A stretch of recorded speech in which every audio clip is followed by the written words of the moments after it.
step further. I want to take away the notion here of how we learn and how we, in fact, use our future citizens. I want to talk about disaster and hope. And I'm going to talk about it because my background as a university academic in the business field was also involved heavily with governance. At Murdoch University in Perth, which is a young university founded in 1975, therefore one of the world's universities under the age of 50, I was involved as the chair of the academic board, one of the two governing bodies of the university. There are two governing bodies in Australian universities. There is an academic board, and then high above that there is something called the council, or at Murdoch, the Senate, which is like the equivalent of a board of directors in a company. Okay, so I was involved very heavily in that for the last 6 years of my working life at Murdoch University. I want to talk about disaster, when things go wrong. We are a young university. We are very much involved in research and so on. We then wanted to actually be part of the international progress of universities to get better and better and better. I don't know how far you can keep on getting better and better and better. So we recruited in 2011 a new Vice-Chancellor, Professor Richard Higgett from England, who in fact also was born in Western Australia in Perth. He came along, and in 2012, 2017, a strategic plan which most universities, excellent universities around the world, would have a very similar strategic plan. I would think Universitas Terbuka would not be probably saying they would not have a strategic plan a little bit like this. Universities are very similar around the world, wherever they're located. There's an element here which is important, which is the engagement in society, and this is where we can start talking about Industry Revolution 4.0, because we're talking about a better economic society in that regard. So he was recruited at the age of 63 to take Murdoch University into its next phase of development. So this was going to be the new culture he was going to bring in that transition and that process. And one of these key terms he used to use was we should not talk about can't do. Okay, many times in organizations people come up with objections. Can't do, can't do, can't do. It's too difficult. So he wanted to change that around. I was quite happy to support that. But his problem was his can't do went too far, too fast, too quick.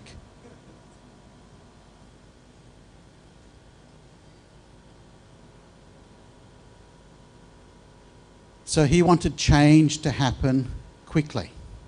He was 63 years old. He would be 68 at the end of his 5-year contract. And whether he then wanted to continue that would be another question. As the leader of the university, as the Vice-Chancellor, the equivalent in Australia is the rector here, is the leader of the university here. So he wanted change, but he did it in the wrong way. He pushed it from the top. He pushed it very strongly, and in the end, we had this. We had disaster. Real disaster. In the end, what happened was he became subject to an investigation by the WA Corruption and Crime Commission. The Corruption and Crime Commission in Perth in Western Australia looks after public sector agencies, universities, government departments, statutory authorities and so on, with the idea being to ensure that their behaviour and their processes are above board and subject to accountability and good scrutiny.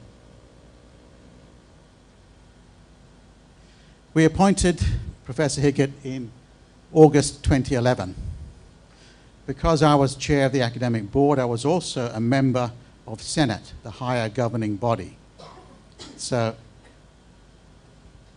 a couple of years later, we suspended the appointment of Vice-Chancellor Richard Higgett. That was the most difficult meeting I have ever attended as a governing body member. We met in secret off campus, headed by the chair of the governing body, the Chancellor, David Flanagan. We had one item on the agenda.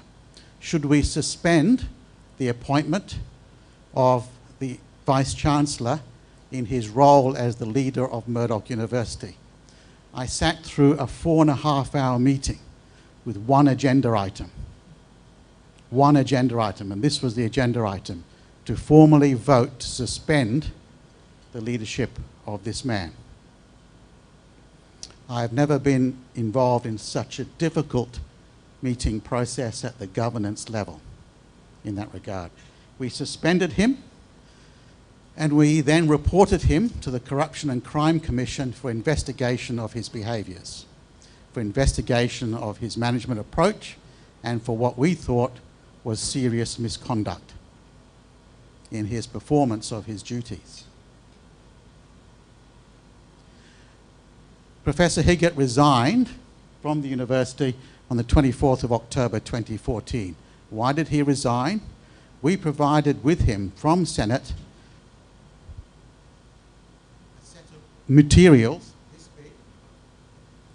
of the evidence that had been put together of his misbehaviour. His lawyers effectively advised him that if we ended up sacking him because of those, or if the Corruption and Crime Commission ended up sacking him, he would lose his entitlements and lose his payouts. So it would be better for him to resign rather than to be sacked or fired from his position in that respect. The difficult part of this then process was that the CCC, the Corruption and Crime Commission, had already received a complaint within the first 6 months of his term as Vice-Chancellor. There were several subsequent complaints. People can complain both anonymously and privately to the Corruption and Crime Commission about senior management and corruption and potentially crimes in public sector agencies. So,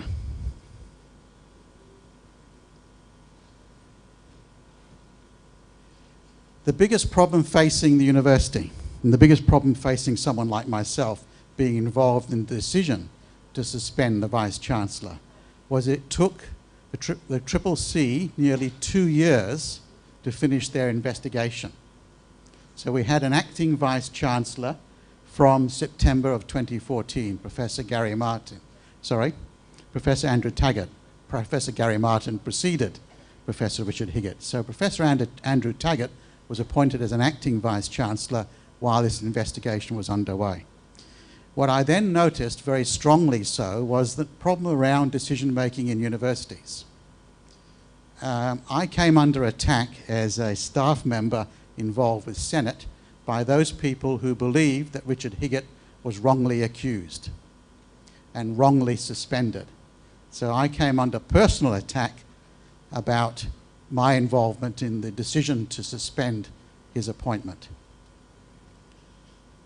In the end, I actually resigned myself from Senate and also resigned from my role as chair of the academic board to try and bring a clean break involved in this particular process.